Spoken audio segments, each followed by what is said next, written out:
Greetings, health and human enthusiasts, and welcome to the Regaining Health and Humanity podcast. I'm your trusted guide, Dr. Scott Johnson, and I'm both humbled and thrilled that you've chosen to join me on this fearless pursuit of knowledge and inspiration. My mission is to elevate your well-being naturally, arming you with evidence-based insights, revolutionary breakthroughs, and impactful health tactics. But that's not all. Together, we'll dive deep into the mysterious realms of human existence, unraveling the secrets of what makes us truly thrive. This podcast isn't just about information. It's a catalyst for change. Join me in confidently exploring potent natural solutions, cutting-edge health strategies, and igniting courageous conversations that cultivate meaningful connections and foster empathy for humankind. I'm here to empower you to unleash your extraordinary potential and lead a life jam-packed with boundless health and happiness. So get ready. Your extraordinary journey to boundless health and happiness starts now.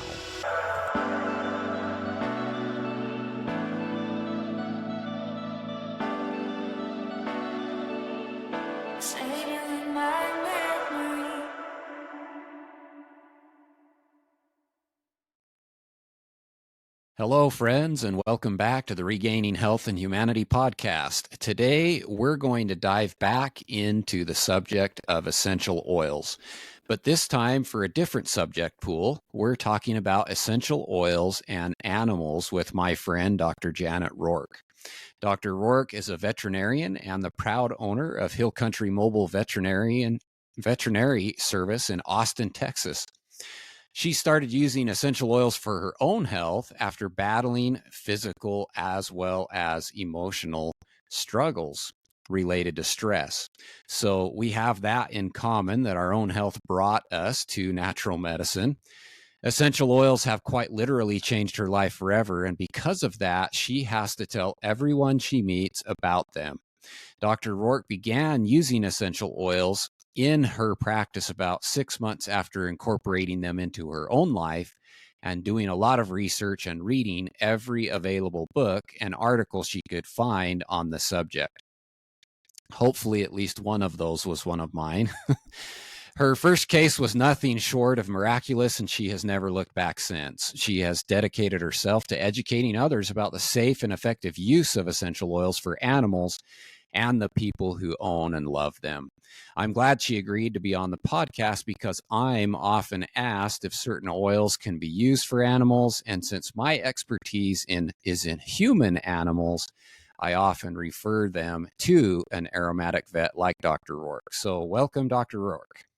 Thank you, Dr. Johnson. It's such an honor to be here. And I, of course, am a huge fan of yours as well. And yes, one of the first books I got, actually several of your books were some of the first in my library. And your medicinal essential oils book is still my ultimate Bible for just like concise research, blips and all sorts of great substitutes and things like that. I love the chemistry that you have in there as well as the science. It's pretty amazing. Well, good. Let's jump right into this topic then. Can you discuss how an animal's sense of smell differs from humans and how this might affect using essential oils around them? Yeah. So when it comes to, especially like our small animals, or cats and dogs, which is what most people have in the home, they have an incredibly enhanced olfactory system. They have the primary olfaction, which is kind of like how we smell, except for the big difference being that dogs and cats have 200 to 300 million olfactory receptors, and we have only about 5 to 6 million. So pretty significant difference just in the sheer number of olfactory receptors that they have. And of course we know that because, a dog sense of smell, we utilize that as a tool for search and rescue and, in warring nations for finding mines and drug dogs and all sorts of fun things. So it's really a cool tool that we can use as humans. And that is primary olfaction. Now, most animals also have an accessory olfactory system, which utilizes the vomeronasal organ, or the Jacobson's organ, kind of depending on when you ever took your high school biology class. So what that is it's this very thin organ, kind of in between the nasal septum. And when you see a horse flipping up their nose, or a cat scrunching up their face, or a dog scrunching up their face, what they're doing is they're actually holding the scent in the vomeronasal organ. And the vomeronasal organ actually bypasses the part of the thinking part of the brain. So it goes basically straight to the limbic system and the amygdala. And so it very actively affects emotions, memory, all that part of the brain in our animal friends. And so we can really utilize essential oils to really help animals when they don't understand something. So a lot of times animals don't understand what we're doing, that what we're doing is trying to help them, right? We're like, we're trying to help you, and they're just scared.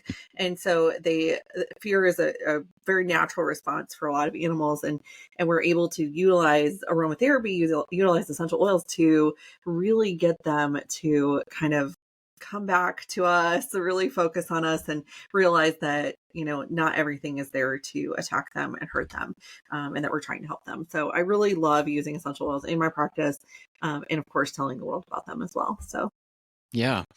So will you explain the potential benefits of using essential oils for animal companions, and what types of conditions or issues they may help address? So this I get this question a lot. I'm so glad you asked it. But I'm sure you get it a lot too, where you're like, well, what can we use essential oils for? And you're like, oh my gosh, literally everything, right? That's right. So so everything that we can use essential oils for with people, we can with animals too. And so that's the way I like to kind of approach it. Of course, we want to use a little bit of caution with our little guys. And of course, the oils that maybe they don't metabolize quite as well. But other than that, we can really do, everything from, acne, feline acne, to helping, zebras birth. So like Yeah. A to Z, armadillos to zebras, and every condition in between. I like to break it down into physical and emotional or behavioral type aspects. And so I love to use essential oils for physical things, like, all the things that we can use essential oils for physically, supporting systems. We can help with certain conditions. We can support the endocrine system, hormonally. We can do a whole lot of stuff physically. And then emotionally, we don't really think of animals and emotions very often, other than they help our emotions, Right. significantly. A lot of therapy, dogs and cats and things like that. But when we see behaviors in animals, that's their way of communicating their emotions to us. So fear type behaviors, abnormal behaviors, they're just trying to tell us something. And so when we talk about emotions, and yes, animals do have emotions, we talk about that in context of behavior, because a lot of times we can't be like, well, Fido, how are you feeling today? We can't do that, but we It'd can be say, nice if we could, though. I know, but they do talk in their own language, and that is usually through body language and their behavior. And so we just need to learn how to listen and to their language, kind of. Yeah, that's great, because it is something that we need to focus on, a holistic aspect of health. Yep. We can't just focus on physical health, because everything that's going to affect your mental health is going to affect your physical health. And so Mhm. I'm glad that you apply that holistic aspect, or holistic thinking, to animal health as well. Absolutely. What are some common essential oils that are safe for animal companions, and how do you usually use them with them? So, when it comes to essential oils, obviously the quality of essential oil really, really matters. It's very, very important. So as long as we're just going to assume that everybody's, listening to this podcast is using a high quality essential oil. Um, I love using oils that have a broad application with animals. So oils like frankincense, which you can kind of use it for pretty much anything, right? Mm-hmm. Both physically and emotionally, or behaviorally. So frankincense is one of my favorites. I love copaiba, turmeric. These are probably my top three for senior animals for supporting their joints and supporting their just as they start to decline in their senior years, we can really kind of rejuvenate them a lot with using these three oils. And assuming that it's an oil that is labeled safe for internal use, I actually do use these internally with dogs. And now with Mm-hmm. cats, I don't tend to use oils internally because oils that you use topically with cats, they will ingest through normal grooming practices. So of course they, lick themselves, they bathe themselves, very meticulously clean creatures. Mm-hmm. And so whatever you apply topically, they pretty much are going to get internally. And so we need to factor that into our dilutions and that sort of thing when we're using essential oils with animals, or with cats. And with cats, I do apply topically and diffuse. And of course with dogs, we do that as well. Yeah, so it sounds like based on the oils that you really like using and the purposes, it's very similar to humans and the Mhm. purposes we're using those same essential oils for animals. So Absolutely. that's great to know that there's at least some correlation that might help guide people, which kind of gets me into my next question, which is, are there any specific guidelines or recommendations for using essential oils with different types of animals, such as dogs, cats, birds, or small mammals? Yeah, so the typical animals that we have in the house, we just want to factor in that they are small, right? In general, unless there's dogs that are bigger than me probably, but they're in general, we're talking about 10-pound cats, especially birds are quite sensitive because they have a very a very advanced respiratory system, and so they have air sacules as well as lungs, and their air sacs are very, very thin membranes, very sensitive to aromas and things like that. And so we just want to factor that in and just use common sense. Really, it just comes down to common sense, which I would like to say that everybody has common sense, but as we know, not everybody does. Hopefully everybody listening to this does. But if you're diffusing, stick with 3 to 4 drops in your diffuser. Use a water-based diffuser, or one that's has an intermittent type of setting, as opposed to one that's going all of the time.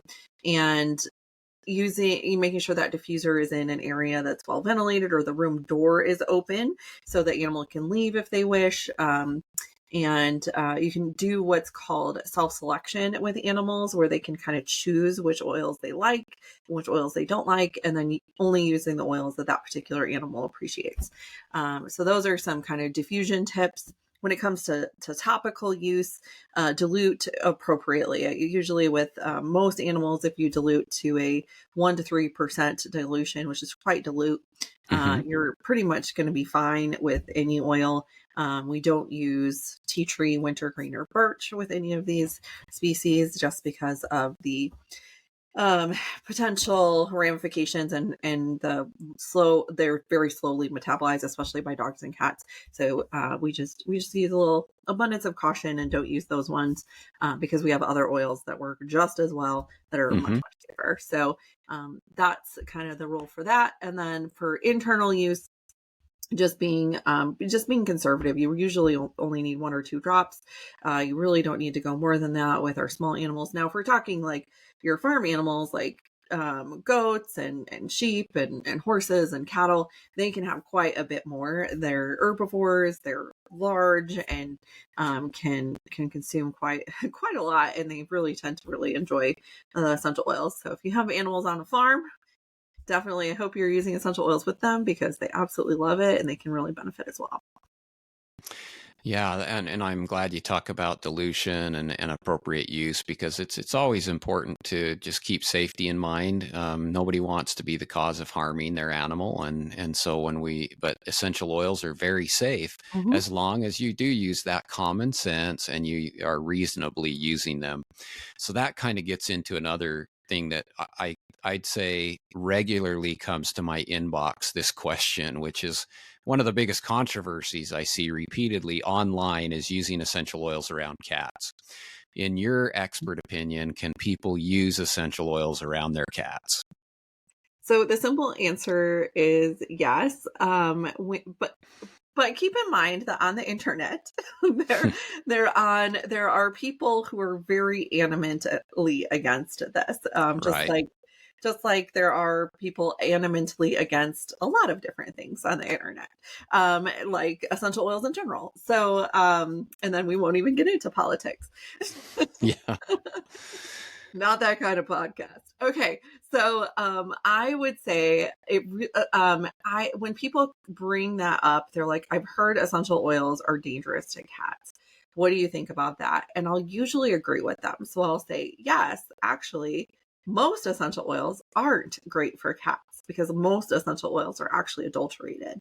And I bring that into the conversation very, very early. Um, Now, again, we talked about quality. Quality Mm-hmm. essential oils really, really matters. And if you are truly using a pure essential oil where you can look up the GCMS report and make sure that everything's good, then yes, you absolutely can use essential oils with cats. And I would not I will never stop shouting from the rooftops that essential oils are safe for cats, because I have seen cats that would die otherwise if essential oils were not brought into their lives. Shelter cats that were so fractious and so afraid that they were attacking people. Like, you can't adopt those cats out, right? Start diffusing some lavender in their kennel area, and guess what? They're rubbing up against the people who are taking care of them. They're purring. They come up to you and do their cute little meow. And then guess what? They get adopted out a week later. These are in shelters that were not no-kill shelters. And so they were actually able to save these animals because they were so scared to get them off of that fear, that fear spectrum, and get them to where their personality starts to come out a little bit more, and then very, very make them very, very adoptable. So that from an emotional standpoint. And then from a physical standpoint, I've had cats that were so itchy. They would be scratching all the time. They'd be absolutely miserable. And to the point where their owners were thinking about ending their lives Mm-hmm. because they couldn't sleep at night. Their cats were miserable. They were miserable. They weren't getting any sleep at night. And again, introducing an oil that helps with itching, like lavender, Roman chamomile, frankincense, or copaiba, and just that little bit, taking the edge off. Cat stops itching quite as much. They start being more affectionate with their owners. Their owners like coming to me sobbing, like, "I can't believe it. You saved my cat." And I'm like, I'm sorry, but there are so many cases like that. And so I will never, ever stop telling people about using safe essential oils for cats. Of course, we do want to use them safely. Always safety number one, right? Above all else, do no harm. I took a vow. So I would never be recommending that if I thought it was going to hurt them, right? I'm not, Yeah. I'm not, I'm not that crazy. So, Yeah. so yes, yes, essential oils are safe for cats, but most essential oils are adulterated, and those are not safe for cats because what they're adulterated with typically is quite toxic to cats. So that's probably why we see it so much on the internet these days. Yeah, Yeah. I think that's such an important thing, and I hope that the people who follow me and have heard me say multiple times about the quality of essential Yeah. oils and how that's so important, because I'm in that field, and I get to see the reports showing what they're adulterated with Yeah. frequently, and the percentages of them that are. I keep really close contact with those who are doing the chemical analysis, and how many or what percentage they're seeing of oils that they're testing are being adulterated, and it's currently sitting above 80%. And so Crazy. Yeah. you have a very high probability of getting a poor quality essential oil unless you are using a brand that you know and trust and has the reports to back up that they are actually have quality products. So I'm glad Yeah. that we get to bring up that again, because that is so important. Chemistry directly influence efficacy and safety. And so if you want to have an effective product that you can get reliable, consistent results from, it has to be a high quality, unadulterated essential oil. And if you want it to be safe, it also has to be a high quality, unadulterated oil. So yeah, and even 10 times more if you have cats in the home, for sure. Absolutely. Yeah. That safety factor goes up even more. I would say the same with children. Children are more susceptible to toxicity. So it's just do your due diligence, make sure you're using the right quality oils. Yeah. You kind of already touched on my next question, but I'll ask it anyway to see if there's anything that you wanted to expand on at all, because how can people determine what's the appropriate dosage of essential oils for their animal companions, and are there any factors that they should be considering as they consider what amount to use? Yeah, so I did mention the 1 to 3% dilution for topical, and then stick with it. You start with just like 1 drop if you're doing internal with your dogs. But it's based on size of the animal, so it's based on weight more than anything. I get people who are like, well, what about border collies or greyhounds are more sensitive, or different breeds, and really, I just haven't seen that with essential oils. It is true with other like medications and things like that, where certain breeds are actually a little bit more susceptible to the toxicities of those medications. But we just don't see that with essential oils. It is largely based on size and individual. So just like with people, every person is an individual and should be treated as such. And there are certain people that are more sensitive to certain things than others. And then, so it's the same thing with animals. So you might have one dog that's like an oily dog and loves every single essential oil and will just go crazy and loves their essential oil massages and doesn't care if you add it to their food. And those ones are great. And then you might have another dog, it might actually be a bigger dog that is just a little bit more apprehensive, and they're like a little bit more cautious. They kind of don't like the stronger smells. They maybe want it to be a little bit more diluted before you start using it, and that sort of thing. And so just like pay attention to those behaviors, and don't just use the oil because it's going to work. Listen to the cues that they're telling you. If they're like, I don't really like that one, Mom, pay attention. Maybe it needs to be diluted more. Maybe you can try a different one instead that has a similar effect on what the issue you're trying to address, and that sort of thing. So a good example of this is lavender. So I know I talk about lavender a lot, but lavender is a good example where most dogs, it's a very calming oil for them. Most dogs love it, especially in stressful situations. There's probably about 25 to 30% of dogs that kind of have an aversive kind of response to lavender. And they absolutely either hate the smell or it kind of makes them go crazy. And so it's a larger number than you would think, because I'm like, man, there's a lot of these dogs that don't like lavender. Now, you can use Roman chamomile with these dogs and they're totally fine, so it's just that they don't particularly like that particular smell. And, maybe there's some past history with that smell, or, who knows really what the deal is, but we do need to just pay attention, treat them as individuals, dilute appropriately, so that 1 to 3% dilution is pretty safe for most species, regardless of size, even the little bitty 5-pound, teacup poodles and things like that. So you can definitely do that. And the other thing that people will bring up is the age of the animal. So very, very young, like newborn kittens, for example, you can hold them in your hand, they're so small, and or senior animals. Is there a sensitivity there? Yes and no. I like to use essential oils to bring animals into the world, as well as they transition out of this world. And it's wonderful to have that like full circle. Frankincense and myrrh are excellent for that, by the way. And so yes, you just have to dilute appropriately. So maybe I'm more on the 1% side for those little bitty newborns. Yeah, good tips to help make sure that we're using the appropriate amounts for them to have the positive effects we expect from essential oils. We've kind of talked about that sometimes animals might have an adverse reaction to essential oils. And so what should an animal owner be looking for to see if their animal is having an adverse reaction to essential oils, and what should they do if they suspect that's occurring? Yeah, so it's never wrong to call your vet, FYI. I'm never going to tell people not to call their vet. But a lot of vets don't know about essential oils. So the biggest thing is to kind of see what reaction that they're having. And adverse reactions to essential oils are very, very rare, much more rare actually than most flea and tick medications that are out there for animals, which your vet is telling you to give every single month. So that's a whole nother topic.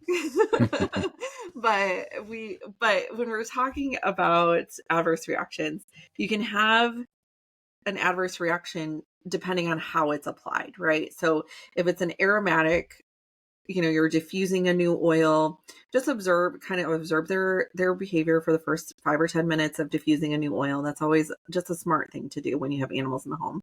Again, leave the room door open. But things that you might see, increased respiration, panting, maybe some drooling.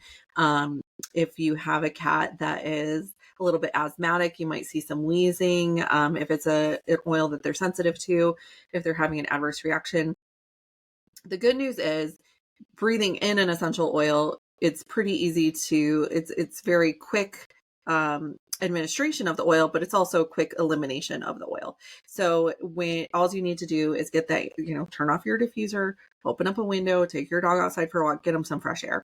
It'll usually resolve in just a couple of minutes with those types of reactions. For a topical reaction, say you have a rambunctious three-nager in the house and they accidentally dump a whole bottle of tea tree oil on your cat. This accidents happen. We know this. We of course try really hard to keep our essential oils in safe places, but you know how 3-year-olds are. So they're very, very troublesome. Mm-hmm. And so if that happens, that is, what you want to do is the solution to pollution is dilution. And so we're going to dilute it out with a carrier oil, give them a bath with, a shampoo to get it off of them as quickly as possible. And then for something like that, if it's that serious, like a whole bottle of tea tree, I would definitely contact your vet. But you can actually, but do those things first. Internal, if they accidentally ingest like half a bottle of wintergreen or something like that, you can give again, solution to pollution is solution, even though it's not pollution. So giving like a high fat meal will actually help, and you can actually give activated charcoal mixed in with that meal. So things like yogurt, milk, you know, uh, just whatever hopefully you're not feeding kibble, but again, whole nother topic, not for here. But high fat food, a little bit of coconut oil, just making sure that's not too much where, you're going to throw them into pancreatitis or something like that. So a little bit of, a good healthy meal, usually very few adverse reactions with that unless it's an accident. With Yeah. the topical application, that's probably the most common thing we see is a little bit of skin redness if somebody forgets to dilute appropriately, but those usually that just usually resolves on its own within a couple of hours. Other reactions you might see: drooling, rubbing their face, vocalization, crying, kind of rolling around, trying to get it off of them, that sort of thing. So those are probably the most common things that we see.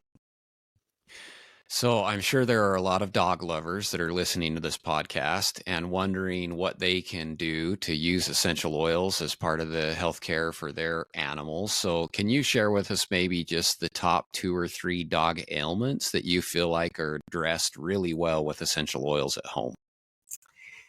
Oh, there's so many. You're making me like pick. I would say the things that okay, so probably anxiety is the number one. I love, love, love helping animals in this regard, whether it's something a little bit more simple like thunderstorm anxiety or firework Yeah. anxiety. or something more complex like separation anxiety, incorporating this into additional modalities like training and other things can be really, really beneficial and really help save these animals. So that's probably like my number one favorite thing is anxiety. I like to use essential oils for allergies as well. This is another thing that a lot of people come to me because they've already tried everything else, and we treat allergies holistically. So we always address the whole foundation of health being nutrition, gut health being huge, huge, huge part of allergies. Also a huge part of anxiety, by the way, because of the gut brain axis, as you know. So it's all connected, like it's all connected. And getting that gut healthy is number one. But of course, so allergies, anxiety, I love just general daily care. Honestly, prevention is worth so much more than a treatment type of approach to essential oils. So using, I use copaiba in my dog's food every single day. We do probiotics every single day. That prevention is just so key in keeping them healthy.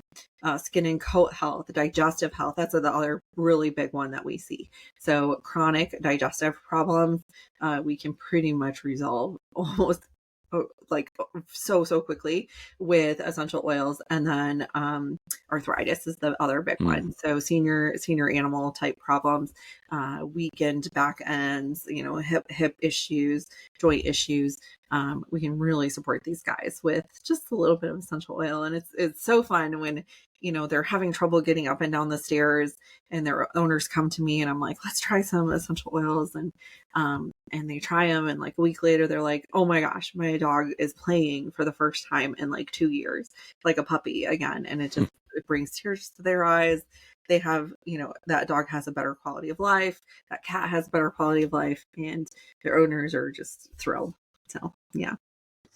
Yeah, speaking of owners being thrilled, my last question to you is, can you share with us any success stories, maybe one or two of your favorite success stories or anecdotes from your experience with using essential oils to support animal companion health and well-being? And so what was the story? What did you use in that situation?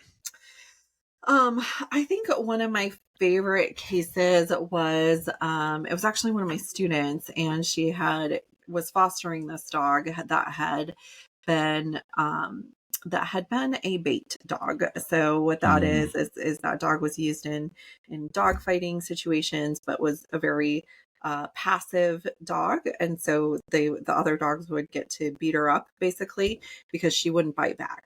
And so very fearful dog, obviously been through a ton of trauma, basically PTSD, if dogs can have PTSD. So she was fostering her, very, very well educated on handling this type of situation.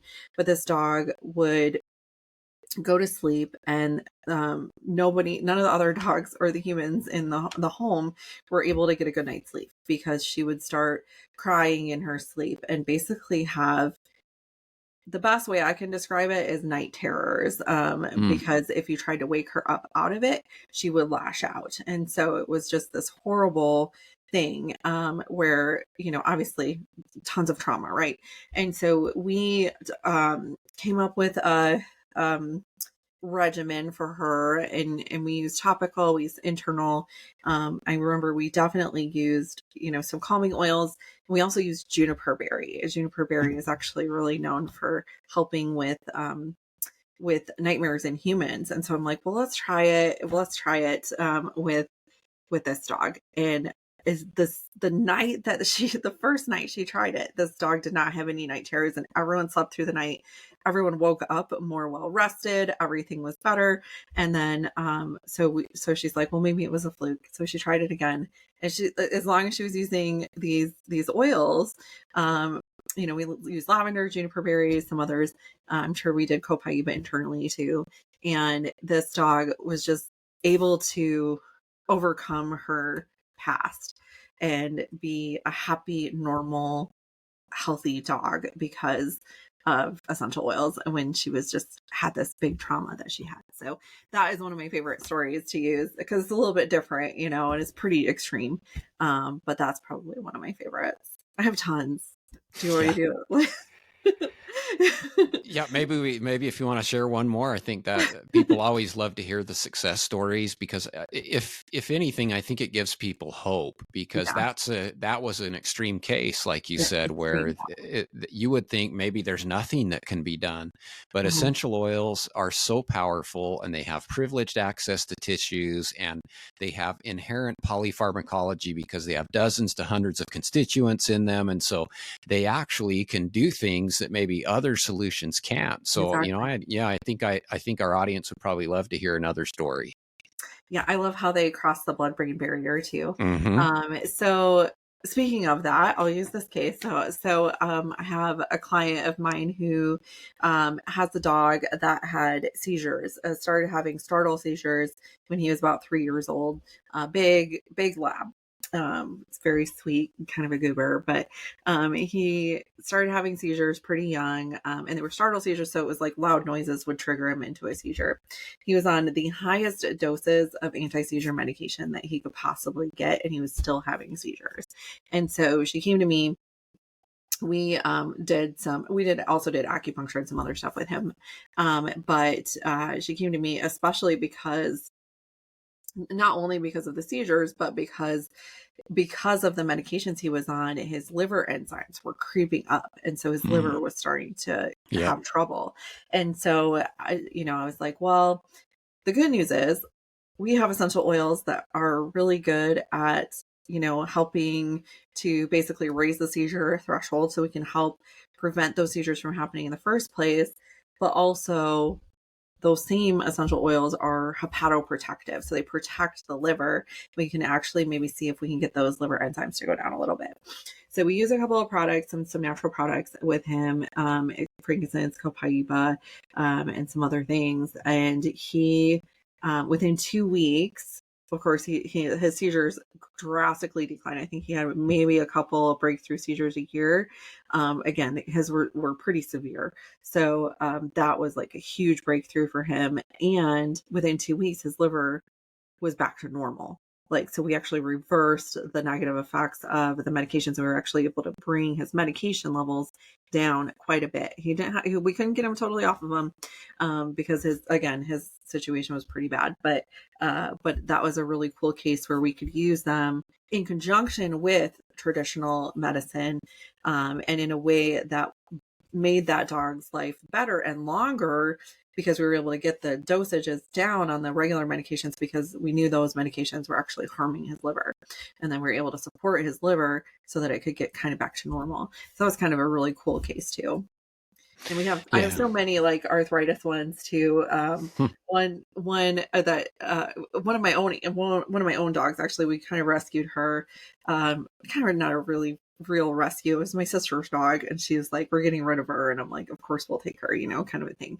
So we live on upstairs, and so she actually couldn't get up the stairs when we first got her. She's 12 years old, golden retriever mix, and I'm like, oh no, this might not work out. Of course, I'll carry her up the stairs and stuff like that. Well, you should see her now. When we feed her, she is like jumping up and doing spins. Like she is like, and this is like 2 years later. We got her on some good food, some joint supplements, natural joint supplements, and frankincense, copaiba, and turmeric. And this dog is a totally new dog. She is like crazy, and she's got many, many years left in her life. But again, her hips and her joints were so bad, we were able to completely reverse that inflammation through just using some essential oils. It's pretty great. Yeah, it sounds like some of these dogs got a new lease on life, Totally. and so it's great to see that essential oils are applicable beyond human beings, that animals can enjoy and benefit from them as well. It's always great to talk to you, Dr. Roark. It's always a pleasure. You're such a wealth of knowledge when it comes to using essential oils and animals. So, when people like to ask me questions about animals, you're one of the people that I say, hey, why don't you go check out her page? So always seek it out from the experts, and I consider you an expert in aromatic use for animals. So thank you again for being on the show. Thank you so much for having me. That was a lot of fun. Of course, I love talking to you about this topic, and you really are a huge wealth of knowledge as well. And I'm just so honored that you chose for me. Thank you for investing your precious time with us today. I trust you've uncovered valuable insights to elevate your health and enhance your quality of life.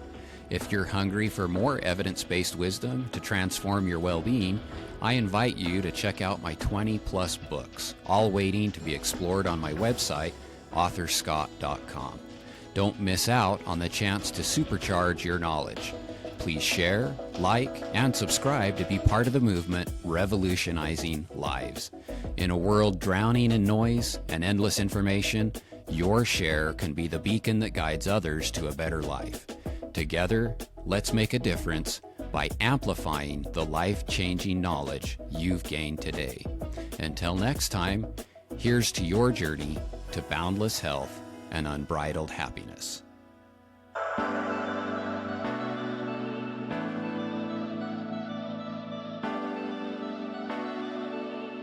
Say